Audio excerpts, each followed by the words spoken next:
할렐루야. 옆 사람 인사합시다. 잘 오셨습니다. 한 번 더 인사 다 할까요? 어제 참 바빴습니다. 시작. 어제 참 바빠. 우리 장로님은 여기 약속이 4건이 됐다더라. 4건이 돼가지고 그래 담임 목사 결혼식 안 올 수도 없고 고생했습니다. 감사함을 드립니다. 우리가 성경의 결론인 우리가 요한계시록을 지금 살피고 있는 가운데 우리가 성경이 우리가 결론 부분이다 보니까 어떻게 보면 또 새롭게 어떻게 마지막을 어떻게 우리가 준비할 것인가를 우리가 한번 발견할 수 있는 시간이 되어지고, 사실 요한계시록은요 어떻게 보면 우리가 믿는 자들에게 특별히 그때 당시 때 로마의 어떤 정부로부터 큰 고통당하는 사람들에게 위로하고 격려하고 참아라, 그리고 이 고난은 잠깐이다, 분명히 이 고난 가운데 속에 참고 견디면 보상해 주겠다, 다시 말하면 내가 상급을 주겠다는 희망찬 놀라운 어떤 은혜의 메시지인 것을 보게 되어집니다. 그래서 제가 여러분 돌아오면서 우리가 간증을 넣었는데 1장부터 13장까지의 어떤 모습 가운데 속에서 지금까지는 굉장히 힘들고 어렵지만은 딱 14장에 들어와 가지고 예수님과 함께 할 때 어떤 복이 있겠는가, 우리가 지난 주간은 666에 대해서 살폈습니다. 다시 말하면 로마 황제를 이야기하고 있고, 결코 황제나 우상 숭배하지 말라.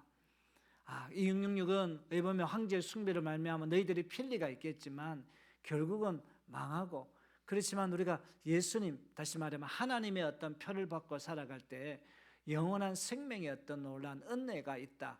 어떻게 보면 베트문의 환희의 어떤 창과 같은 이 놀라운 메시지가 14장에 들어져 있는 것을 보게 되었습니다. 어떻게 되었든 간에 우리가 요한계시록은 전체 흐름이 중요하다 보니까 다시 한번 흐름을 한번 살펴보는 시간이 되어지겠습니다. 요한계시록의 구절은요 이렇게 되어졌습니다.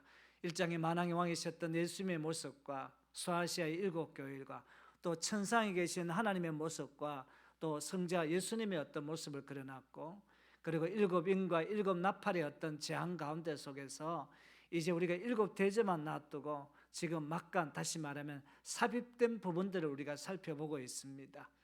그리고 17장과 18장 말씀은 7머리 7뿔을 가졌던 음녀와 바벨론의 멸망, 바벨론이라는 것은 우리가 로마 나라를 상징하고 있습니다. 그 다음에 이제 19장 어린 양의 혼인잔치와 천년왕국과 백보자 심판. 여러분, 왜 우리가 예수를 믿는가? 왜 예수 믿는 것이 복인가의 어떤 분명한 어떤 메시지를 던져주는 것이 백보자 심판, 마지막 어떤 재림의 심판입니다. 그리고 난 후에 저 새하늘과 새 땅, 죽어도 여러분 살겠고 살아도 영원히 사는 영생의 놀라운 축복. 왜 저렇게 여러분 새벽을 깨우고 왜 저렇게 예수 믿는 사람들이 힘을 다해 가지고 오늘 분명히 바깥에서 여러 가지 어떤 하나의 모임도 있는데 오직 저렇게까지 교회와 주의를 지키는 이유가 과연 뭔가? 그게 바로 우리가 요한계시록 이제 21장, 22장에 우리 때 기록된 말씀인 것을 보게 되었습니다. 그래서 우리가 계시록에서 우리가 세 가지 재앙이 있다 했습니다. 7인을 떼는 재앙, 7나팔을 부는 재앙 이미 끝났고요. 이거 대접을 솟는 재앙이만 남아있는 것을 보게 되고, 이제 다음 주부터 15장에 들어가서 7대접의 어떤 서론에 들어가서 마지막 7대접의 어떤 재앙이 끝나면 요한계시록이 거의 막바지 부분에 도달되어지게 되어집니다. 그래서 우리가 재앙을 한번 살펴봤습니다. 왜냐하면 첫째 나팔은 파멸이 땅에서 오고 바다에서 오고 강과 샘물이어서 오고 일월성신 천체 오게 됩니다. 여기 네 번째까지는 자연계에 오겠지만 직접적으로 오지 않습니까? 5번, 6번째가 어떻게 했습니까? 인간에게 옵니다. 3분의 1이 죽습니다. 사실은 그렇잖아요. 인간에게, 여러분, 우리가 사람에게 마귀가 들어옵니다. 우리가 영적으로 충만하지 못하면 내가 마귀 같은 사람이 될 수밖에 없는 한계점에 도달되지거든요. 그리고 이제 여섯 대 나팔, 이게 인간에게 3분의 1이 죽는 대창극이 벌어지게 되어져 있고, 그리고 난 후에 이제 우리가 11장에서 7째 나팔을 딱 봅니다. 여러분, 7째 나팔의 재앙은 어떤 거냐 하면 역사의 어떤 주인이 바뀌는 것. 지금까지는 악한 원수 사단이었지만 이제까지는 어떻게 합니까? 예수님이라는 사실을 가르쳐주고 있습니다. 그래서 우리가 예수님이 이 땅에 어떤 재림하실 때에 그때가 주님의 나라가 완성되는 것을 이야기하고 있습니다. 우리가 재림은 끝이 아닙니다. 완성을 이야기하고 있습니다. 그러면 재림 때 어떤 일이 벌어지는가? 했다 뭐 죽어보면 끝나는 거 아이가? 아닙니다. 죽어도 다시 부관 참시같이 다시 여러분 어떻겠습니까? 예수 믿지 않은 사람들은 심판을 받고 영원히 여러분 어떻겠습니까? 지옥불에 들어가게 되고, 그리고 끝까지 우리가 오늘 같이 예배를 지키고 신앙생활을 끝까지 하는 사람들에게 성도들의 어떤 보상이 여러분 있는데, 여러분 그 보상은 뭐냐? 제가 이렇게 소개하겠습니다. 구원은 믿음으로 받지만 선한 어떤 열매는 상급 보상이 있다라고 이야기하고 있습니다. 그래서 우리가 땅을 망하게 하는 그때 당시 때 기억은 죽은 자를 이야기하면 디귿은 땅을 망하게, 지금 현실 가운데 속에 기독교를 자꾸 힘들게 하고 핍박하는 그런 세력을 내가 절단 조절 내버리겠다. 이번 우리 기독교인들에게 엄청난 어떻게 했습니까? 흥분과 메시지를 던져주는 것이 요한계시록이다. 우리 다시 말하면 순교하면서 그 순교의 제물이 되었던 그 가족들을 위로하기 위하여 예수 믿는 우리 성도들을 위로하여 주셨던 말씀이 요한계시록이라는 것을 이야기하고 있는 것을 보게 되었습니다. 자, 그렇다면 이제 오늘 우리가 본문의 어떤 말씀을 통해서 그러면 12장이 기록된 이유가 과연 어디 있는가? 영적 세계에서 일어난 커다란 전쟁을 기술함으로써 땅 위에서 고난과 순교한 성도들이 가족들이 어떤 위로했고, 이제 지난주에 살폈던 13장의 기록이 과연 뭔가? 13장 바다에서 나오는 짐승, 그 다음에 땅에서 나오는 짐승, 여러분 이것에 대해서 우리가 절거로 적그리스도 우상 숭배하지 말라. 그리고 어떻게 했습니까? 666의 어떤 해석이 되어졌습니다. 666의 전통적인 해석은 두 가지를 따릅니다. 네로 황제 숫자 갑인 게마트리아. 지금은 어떻게 했습니까? 지금 네로 황제, 이미 네로 황제는 죽었지만 지금은 돈베타뉴스의 어떤 황제를 지칭하면서 네로 황제의 갑을 이야기했습니다. 네로 황제가 이 황제에게 결코 우상 숭배하지 말라. 그 다음에 상징주의 해석 가운데 속에서 아무리 지금 뭐 황제가 힘이 있고 그하지만 77이 되지 못한 666이다. 이는 짐승의 표인데 결국은 어떻게 했습니까? 예수님 같은 이런 모습들을 가지지 못한다. 불완전한 모습이다. 언젠가는 이들의 어떤 세계가 끝난다는 것을 이야기를 또 하고 있는 것을 보게 되어집니다. 그래서 오늘 우리가 오늘 볼 14장의 이유가 뭔가? 결론의 부분이죠, 그죠? 13장에 666을 짐승의 표를 받았던 불신자와 짐승의 표를 받지 않았던 이제 우리가 신자, 다시 말해 우리 이마에는 예수님 하나님의 어떤 그런 표를 받았던 삶은 과연 어떤 건가 대조하기 위해서 14장이 기록되어졌다, 이렇게 이야기합니다. 자, 그러면 14장은 딱 두 가지 어떤 주제를 줄 수 있는데, 그러면 첫째 주제가 과연 뭔가? 여러분 첫째 주제가 같이 한번 보도록 할까요? 어린 양에 속한 자들의 참 모습입니다. 자, 1절 같이 한번 읽어봅니다. 자, 시작. 또 내가 보니 보라, 어린 양이 시온산에 섰고 그와 함께 14만 4천 명이 서 있는데 그들이 이마에는 어린 양의 이름과 그 아버지의 이름이 쓴 것이 있더라라고 했습니다. 자, 1절 보니까 어린 양이 시온산에 섰고라고 이야기합니다. 이 말은 어떤 뜻이냐면 어린 양은 승리하셨던 내수를 뜰을 이야기합니다. 시온산은 하나님의 통치하는 영원한 하나님 나라 또는 승리한 교회의 처소를 상징합니다. 이것은 바꿔 이야기하면 메시아의 어떤 통치권을 나타내고 있는 것을 보게 되었습니다.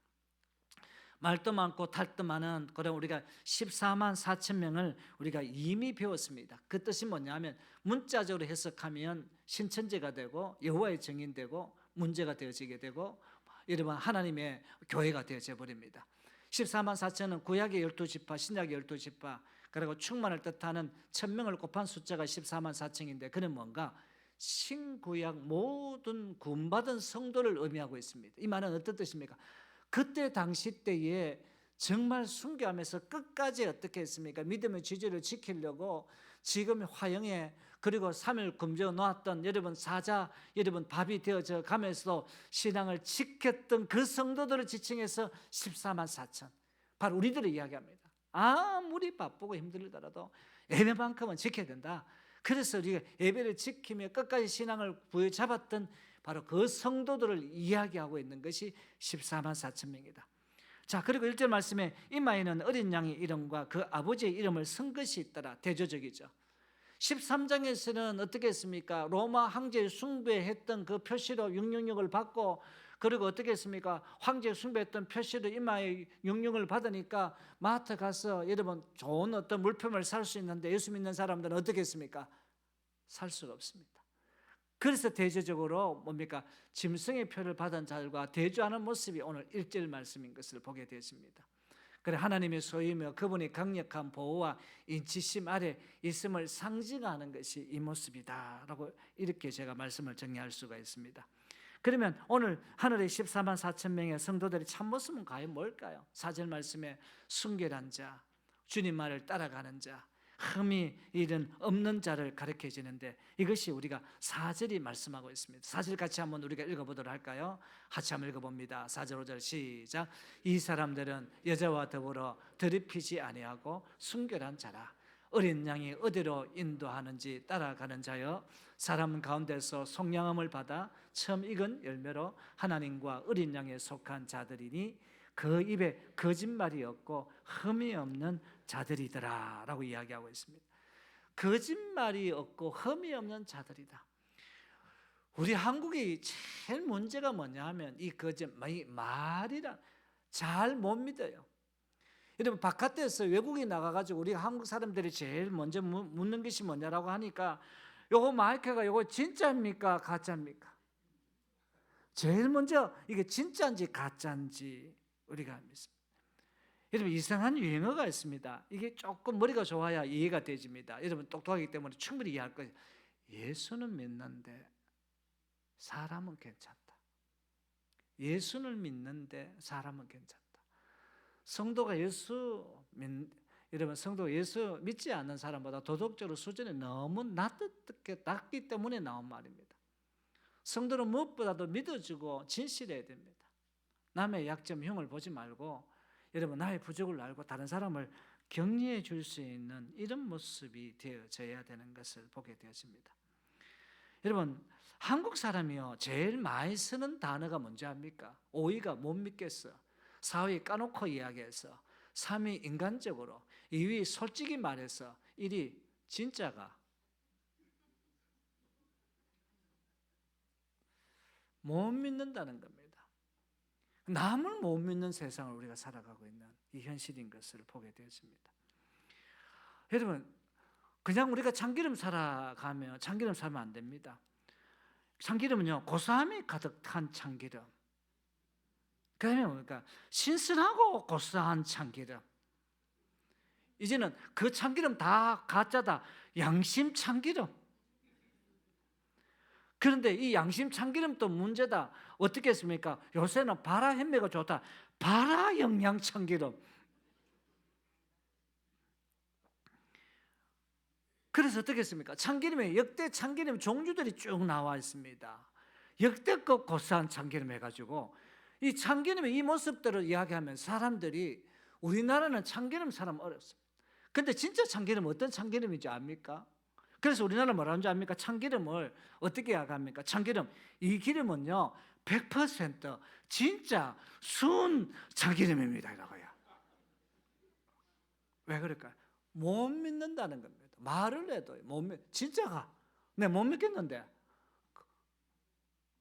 지금 이런 어떤 시대를. 그런데 사실 진짜 참기름 어디 참기름인지 이름도 안 붙어 있습니다. 농촌에 있어요. 여러분 깨농사 해가지고 그것을 뽑아다가 여러분 방간에 가가지고요. 요번에 이제 구정설에 이제 아이들 온다라고 이야기하니까 그거를 여러분 빼가지고 이름 아무것도 안 붙고 그는 어떤 빈 병에 떡 담아, 그게 참기름입니다. 왜 이렇게 되어졌는가? 이탈리아의 느린 생사의 거장 미켈란젤로 브루노티니, 이분이 삶 가운데 속에 피렌체 대성당이라는 성당이 있습니다. 이탈리아 굉장히 아름다운 성당이죠.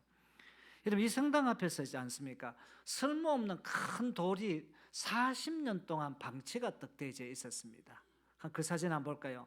이 피렌체 성당 앞에서 이게 AI로 이게 그림을 사실 이렇게 찾을 수 없어 만들어 달라는 게 이 AI로 만들어 주더라고요. 피렌체 성당에 40년 동안 이 쓸모없는 여러분 이 돌이 있으니까 여기도 치이고 저기도 치이고 여러분 걸리적 넘어지고 이런 문제들이 굉장히 많이 벌어지게 되어졌어요. 그런데 이게 너무 흉측하고 저 큰 돌을 치울 수 있는 그때 당시 때에 그런 어떤 기계도 없고 방법이 없어 놔뒀는데 여러분 우연히 지나가던 여러분 미켈란젤로가 여러분 발견하고 난 뒤에 여러분 이 40년 방치되었던 여러분 어떻게 했어요? 돌을 다듬기 시작했는데 그 다듬었던 유명한 작품이 뭐냐라고 하니까 세계 인류의 최고의 걸작품이라는 다비드라는 유명한 것을 지금 이 다비드입니다. 제가 앞에 모습을 찍으려고 하니까 여러분 모습 가운데 속에 남자들을 조금 가운데서 옆에서 사진을 제가 찍었습니다. 그리고 여러분 이 앞모습이 어떤 사진입니다. 여러분 이게 최고의 돈으로 도저히 환상할 수 없는 환원할 수 없는 그런 어떤 걸작품이 여러분 되어버렸던 것을 보게 되십니다. 왜 이렇게 되셨을까요? 우리는 하나님의 어떤 그런 작품 가운데 속에 하나님이 나를 다듬으셨고 여기까지 왔는 것을 보게 되었습니다. 여러분 우리 산을 이야기할까요? 당신은 거룩한 작품입니다. 인사 한번 합시다. 시작. 당신은 거룩한 작품. 아무리 봐도 당신은 멋있습니다. 시작. 아무리 봐도 당신은 멋있습니다. 목사님 아닌데요. 내 마음이 병들었기 때문에 그런 거 알겠습니까? 보면 멋있어 보여야 되는 겁니다. 귀하게 보여야 된다는 사실인 것을 보게 되어집니다. 이제 마지막 두 번째로 뭡니까? 이제 새 천사가 등장하는데 새 천사가 전하는 메시지의 교훈이 6절에서 3절까지 있겠던 것입니다. 자, 우리가 한번 6절 같이 한번 읽어볼까요? 6절 시작. 또 보니 다른 천사가 공중에서 날아가는데 땅에 거주하는 자들 곧 모든 민족과 종족과 방언과 백성에게 전할 영원한 복음을 가졌더라. 여기 복음은 뭘까요?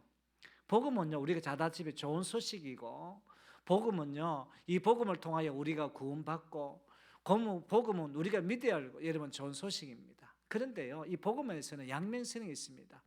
우리들에게는 구원이지만 예수 믿지 않은 사람들에게는 심판이 분명히 있다는 이 복음의 내용이 들어가 있습니다. 복음을 듣고 순종하는 자에게는 기쁜 소식이지만 이 복음을 듣고 순종하지 않은 자들에게는 분명히 심판이 있다는 사실을 이 세 천사를 통해서 가르쳐주고 있는 것을 보게 되어집니다. 제가 결론적인 메시지로 이 세 천사의 어떤 메시지를 한번 요약을 해봤습니다. 첫 번째 천사가 7절 나오게 되는데 창경배의 대상은 여호와 하나님입니다. 그리고 8절 말씀에 두 번째 천사가 등장하는데 바벨론을 멸망당하고 만다. 여러분 바벨론 제가 어떤 나라라 했습니까? 로마다. 왜? 그때 직접적으로 이야기하면 많은 사람들이 순교를 당할 수밖에 없기 때문에 상징적으로 이야기했다. 세 번째 천사는 짐승을 따라가는 자는 영원히 어떻게 했습니까? 심판만 기다리고 있다는 사실을 이야기하고 있습니다. 여기 보면 13장에 대한 분명한 어떤 메시지를 던져주고 있는 것을 보게 되어집니다. 자, 이제 우리가 첫 번째 천사를 우리가 구체적으로 한번 살펴보도록 하겠습니다. 창경배 대상은 여호와 하나님이라는 사실을 가르쳐 주는데 7절 같이 한번 읽어볼까요? 시작. 그가 큰 음성으로 이르되 하나님을 두려워하며 그에게 영광을 돌리라. 이는 그의 심판의 시간이 이르렀음이니 하늘과 땅과 바다와 물들의 근원을 만드신 이를 경배하라 하더라라고 했습니다. 왜 하나님이 창경배의 대상입니까? 그게 이제 어떻게 했습니까? 그분이 진정한 심판자이기 때문에 7절 중반절에 이는 그의 심판의 어떤 시간이 이르렀다라고 했습니다. 그리고 왜 하나님이 경배의 대상인가? 여러분 7절 하반절 말씀에 그분이 진정한 창조자이시기 때문이라는 것을 이야기하고 있는 것을 보게 되었습니다. 결국 뭐냐라고 하는 창경배의 대상이 하나님입니다. 하나님을 어떻든지 우리가 경배하고 하나님 앞에 승부를 걸어야 된다. 여러분 에릭 리델이란 유명한 우리가 영화 불의 전차의 주인공이 있습니다. 이 사람이 1924년 올림픽에 나갔는데 유력한 우승 후보였습니다. 근데 여러분 아다시피 여러분 올림픽의 마지막 이게 이제 달리기가 주일날 이렇게 되지 않습니다. 주일날 여러분 달리기가 있다고 마라톤이 있다는 것을 알고 나는 예배드리기 위해서 나는 그 경기를 나는 기권하겠습니다라고 이야기했습니다. 우리 같으면 정신이 없는 사람인지 모르겠지만 왜? 나는 예배 한 번에 내 인생의 삶을 결론 짓는다. 우리나라가 이게 다음 세대의 큰 문제는요. 우리 부모들이 좀 쉽게 주일을 생각했습니다. 그래, 주일 좀 빼먹고, 이렇게 나중에 대학 들어가가지고 예수 잘 믿으면 안 되나? 이래 했는데, 영원히 그 자녀를 우리가 잃어버렸어요. 다음 세대를 잃어버렸던 것이 주일을 예배를 놓쳤다는 사실인 것입니다. 자, 이제 우리 두 번째 천사가 어떤 천사입니까? 바벨론을 멸망당하고 만다는 사실입니다. 이게 8절의 말씀입니다. 한번 읽어볼까요? 시작. 또 다른 천사 곧 둘째가 그 뒤를 따라 말하되 무너졌도다 무너졌도다 큰 성 바벨론이여 모든 나라에게 그의 음행으로 말미암아 진노의 포도주를 먹이던 자로다 하더라라고 했습니다. 이게 큰 성 바벨론이다라고 이야기합니다. 로마를 이야기하고 있습니다. 로마 시대 당시 바벨론이 이미 망했지만 오래된 국가였지만 이번 바벨론을 들면서 여러분 그 바벨론이 지금의 어떤 로마다. 시기에 가면 로마라는 어떤 이 의미가 뭐냐면 지금 바벨론은 지금 핍박하는 것이 바벨론이다. 지금 기독교를 핍박하는 이게 우리가 바벨론이라는 것을 보게 되지. 그래서 왜 바벨론이라고 표현했을까요? 로마를 쓰면 박해당하기 때문에. 그래서 요한계시록은 바벨론이라는 암호를 사용했습니다.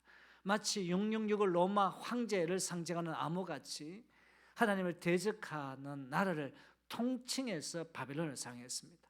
사실 베드로전서 5장 13절에 로마를 여러분 바벨론이라고 이렇게 표현했거든요. 그래가지고 8절에 보니까 무너졌도다 무너졌도다 두 번 반복하고 있습니다. 강조계적이죠. 큰 성 바벨론 로마는 아직까지 분명히 무너지지 않는데 이 뜻은 뭐라고 합니까?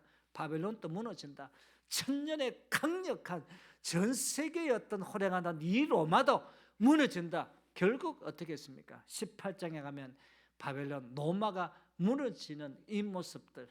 그래서 이게 이제 성경은 이 완료 시제로 표현했는데 확실히 무너진다는 이야기가 있어요. 그 강력하던 여러분 세상에 어떤 정부가 강력하고 지금은 뭐 다 될 것 같고 뭐 지 마음대로 하는 것 같고 법도 바꾸고 입법 뭐 모든 법을 다 바꾸더라도 그게 끝이라고 생각합니까? 언젠가는 무너지게 돼 있고 언젠가는 없어지게 되었다는 사실인 겁니다. 그래서 여러분 바벨론 이 이름은 로마가 왜 무너졌을까요? 무너졌던 이유가 있습니다. 8절에 음행으로 말미암아. 여기서 음행이 뭐냐 하면 로마 황제 숭배를 강령한 영적 음행을 이야기해요. 영적 음행.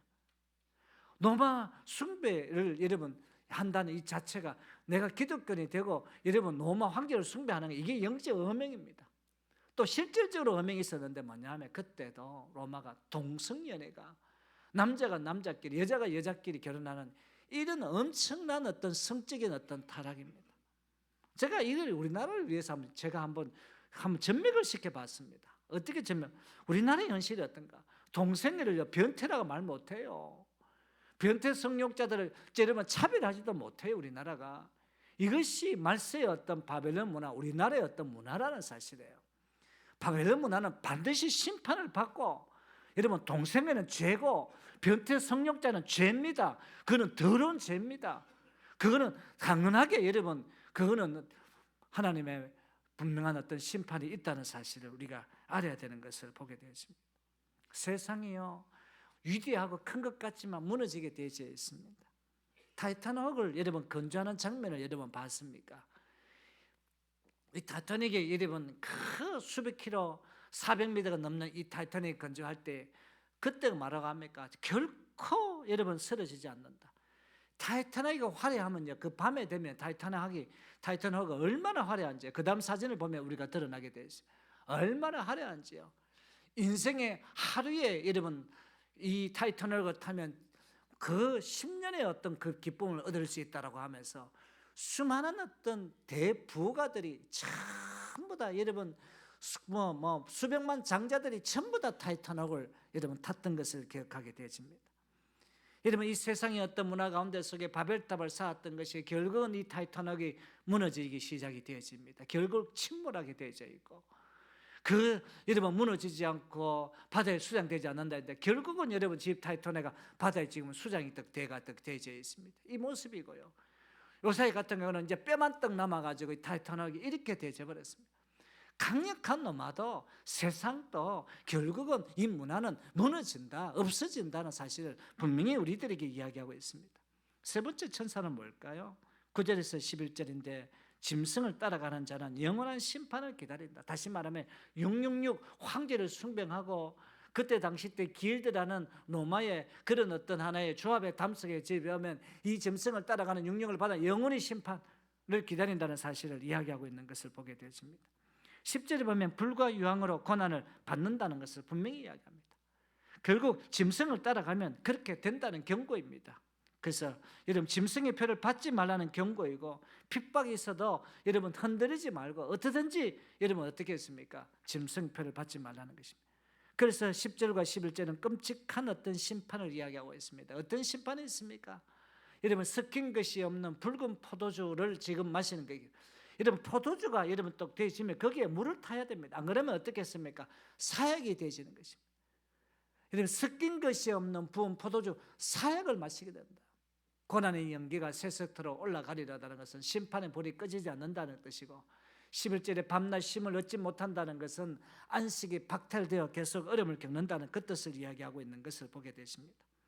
결국 황제를 신으로 숭배하는 자, 다시 말해 666을 받은 자는 현재의 평안함이 있어요.